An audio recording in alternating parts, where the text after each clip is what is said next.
www.juanurdiales.com/academic.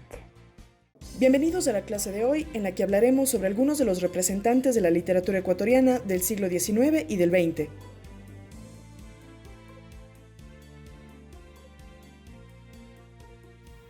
El siglo XIX es el periodo de independencia y de fundación de la República del Ecuador. Todo comienza con la batalla de Quito el 10 de agosto de 1809, en la cual se libera de la corona española. La literatura no será ajena a este proceso, y los protagonistas serán los criollos. Veamos ahora algunos ejemplos de este tipo de literatura. José Joaquín de Olmedo nació el 20 de marzo de 1780 en plena época colonial. Él fue un criollo, es decir, el hijo de un español nacido en América. Su año de muerte nos señala ese cruce de ejes. Él nace en la colonia, pero muere en la República. Con la independencia de Guayaquil declarada el 9 de octubre de 1820, Olmedo asume su mayor protagonismo político. Olmedo fungió como el primer vicepresidente del país durante la primera presidencia de Juan José Flores entre 1830 y 1831.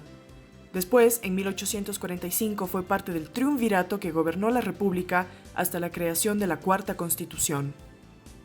Fue un poeta importante que enfatizó las temáticas patrióticas. Su obra más reconocida fue La Batalla de Junín, sobre la batalla acontecida en 1824 y con la que Simón Bolívar consiguió asegurar la independencia del Perú de la hegemonía española. Con esta obra impresionó vivamente el espíritu poético y patriótico de los héroes de la independencia. El trueno horrendo que en fragor revienta, y sordo retumbando se dilata por la inflamada esfera, al Dios anuncia que en el cielo impera. Y el rayo que en Junín rompe y ahuyenta la hispana muchedumbre, que más feroz que nunca amenazaba, a sangre y fuego, eterna servidumbre, y el canto de victoria, que en ecos mil discurre ensordeciendo, el hondo valle y enriscada cumbre, proclaman a Bolívar en la tierra, árbitro de la paz y de la guerra.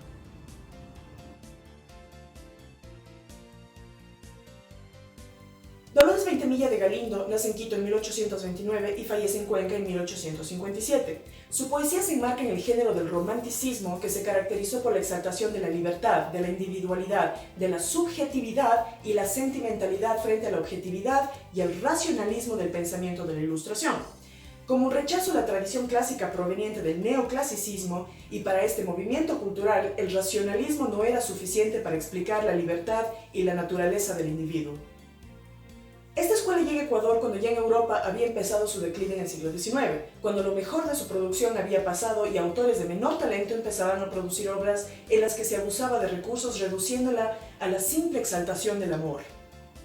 Ella tuvo una educación en literatura y comenzó a publicar textos con temáticas amorosas y sus desilusiones. En Cuenca comienza a relacionarse con literatos y poetas que la llegan a influenciar. El 20 de abril de 1857, Dolores fue testigo del fusilamiento del indígena Tiburcio Lucero por parte de las autoridades en la Plaza de San Francisco, aquí en Cuenca. A partir de ello, ella escribe la obra Necrología, en donde protesta públicamente la pena de muerte, demandando una generación más humanitaria en contra de arrebatarle la vida a las personas, particularmente aquellos de las clases menos favorecidas, catalogando estos actos como irracionales. A partir de esta carta, ella se ganó muchos enemigos entre las élites cuencanas, sobre todo las clericales, que la calumniaron, se burlaron de ella, la insultaron por su postura, además del hecho de inmiscuirse en temas que se consideraban estar fuera del ámbito femenino debido a su ignorancia. Debido a la presión social, el abandono de su esposo y sus continuos fracasos, Dolores optó por el suicidio ingiriendo cianuro. Fue hallada muerta el 23 de mayo de 1857 a los 28 años de edad, dejando 9 poemas y apenas 3 textos en prosa. Sus demás obras las había quemado ella misma. No es sobre la tumba de un grande, no sobre la de un poderoso, no sobre la de un aristócrata que derramo mis lágrimas, no. Las vierto sobre la tumba de un hombre, sobre la tumba de un padre de 5 hijos, que no tenía para estos más patrimonio que el trabajo de sus brazos. Mas no es lo mismo cuando vemos que por la voluntad de uno o de un puñado de nuestros semejantes, que ningún derecho tienen sobre nuestra existencia, arrancar del seno de la sociedad y de los brazos de una familia amada a un individuo, para inmolarlo ante el altar de una ley bárbara. Entonces la humanidad entera no puede menos que rebelarse contra esa ley y mirar petrificada de dolor su ejecución. La vida, que de suyo es un constante dolor, la vida, que de suya es la desesperación sucesiva de todas nuestras esperanzas. Que allí tu cuerpo descanse en paz, pobre fracción de una clase perseguida, en tanto que tu espíritu, mirado por los ángeles como su igual, disfrute de la herencia divina que el Padre Común te tenía preparada. Ruega en ella al Gran Todo que pronto una generación más civilizada y más humanitaria que la actual venga a borrar del código de la patria de tus antepasados la pena de muerte. Julio Saldumbide Gangotena fue un poeta quiteño nacido en 1833. Su padre había sido uno de los fundadores del Quiteño Libre, un periódico que surgió a poco de que se fundara la República y que mostraba una clara oposición a Juan José Flores. Por este hecho fue asesinado, junto con la mayoría de los que participaron en dicho periódico, de modo que el poeta Saldumbide quedó huérfano cuando apenas tenía 1 año. Vivió en la hacienda de Pimán, que recibió de herencia de su padre y en la que construyó un reducto de soledad y reflexión donde fraguó su obra.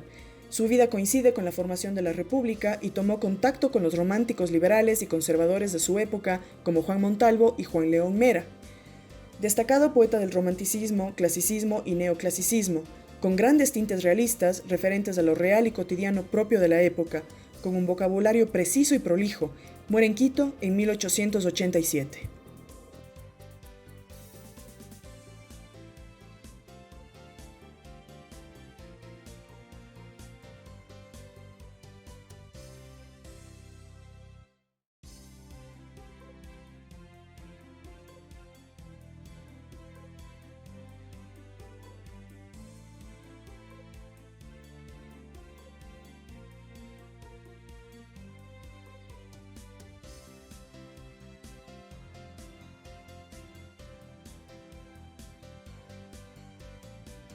Juan Montalvo fue uno de los más grandes ensayistas y novelistas de toda la historia literaria de nuestro país. Su talento está expresado en un exquisito dominio de la lengua y un profundo, sólido pensamiento liberal, anticlerical, progresista de su tiempo.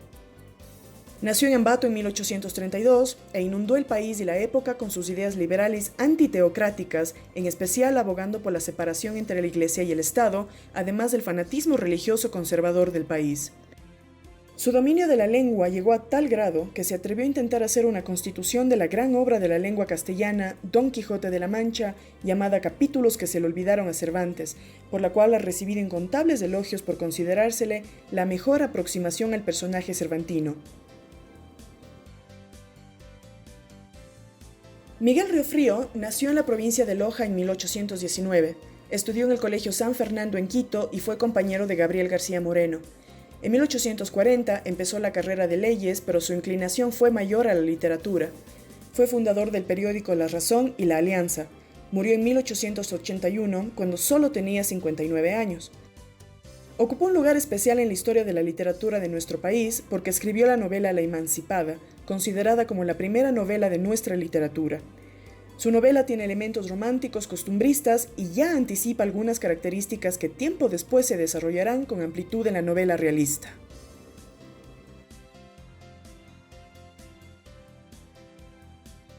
Se le dio este nombre a un conjunto de poetas de finales del siglo XIX e inicios del siglo XX. Reciben este nombre precisamente por la muerte temprana de sus integrantes, que estuvo entre los 20 y los 39 años. Este grupo estuvo formado por los guayaquileños Medardo Ángel Silva y Ernesto Novoa y Camaño, así como de los quiteños Arturo Borja y Humberto Fierro. La obra poética de estos autores se caracteriza por una notable influencia del modernismo de Rubén Darío, además de la poesía de Baudelaire, Hugo, Rimbaud y Verlaine. Utilizando los recursos de las raíces mismas de este movimiento, el simbolismo y sobre todo el parnasianismo francés. Una de las obras más reconocidas de este movimiento fue El alma en los labios, de Medardo Ángel Silva, presuntamente escrito 2 días antes de su suicidio en 1919. Los autores de este movimiento emplearon simbolismos que procuran transmitir nuevos significados a los lectores.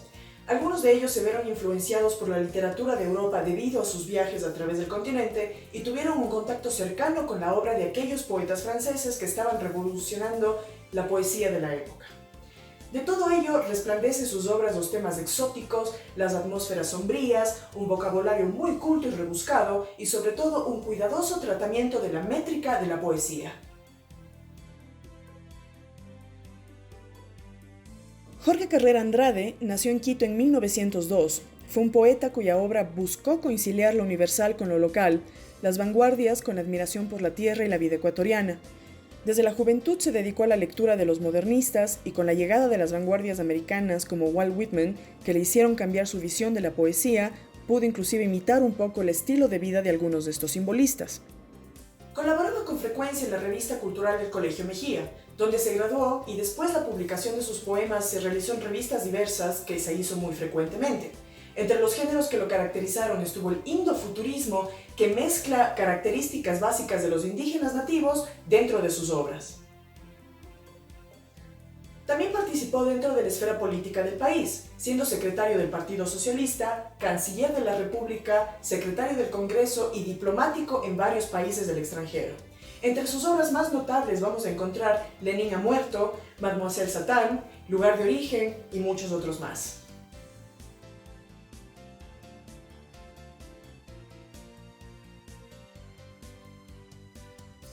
César Dávila Andrade nació en Cuenca en 1918 y fue poeta y cuentista.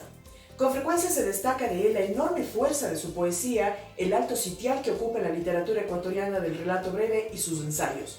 Su estilo variaba entre el romántico, el expresionismo y el surrealismo. Sus publicaciones comienzan en el año de 1945 en la revista Letras del Ecuador de la Casa de la Cultura Ecuatoriana. Sus poemas contienen connotaciones panteístas, estando llenos de musicalidad con tintes surrealistas modernistas. Su obra narrativa apareció en 3 libros de relatos, Abandonados en la Tierra, 13 relatos y Cabeza de Gallo. Su largo poema Boletín y Elegía de las Mitas es un enorme y contundente alegato a favor de la dignidad y de la reivindicación del indígena en forma de epopeya. Su trascendencia literaria dejó huella en nuestro país y también en Venezuela, donde vivió y trabajó como periodista y catedrático. Además, allí se suicidó en 1967, siendo víctima de una crisis nerviosa. Su influencia se ha sentido en todos los ámbitos del arte ecuatoriano, desde las artes escénicas, las plásticas y también las audiovisuales.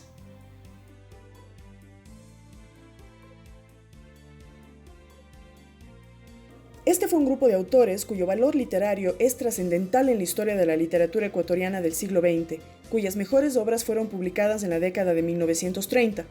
Todos sus autores cultivaron el realismo literario, que se opone a cualquier tipo de literatura que se abstraiga del mundo y que inclusive denuncia las injusticias sociales.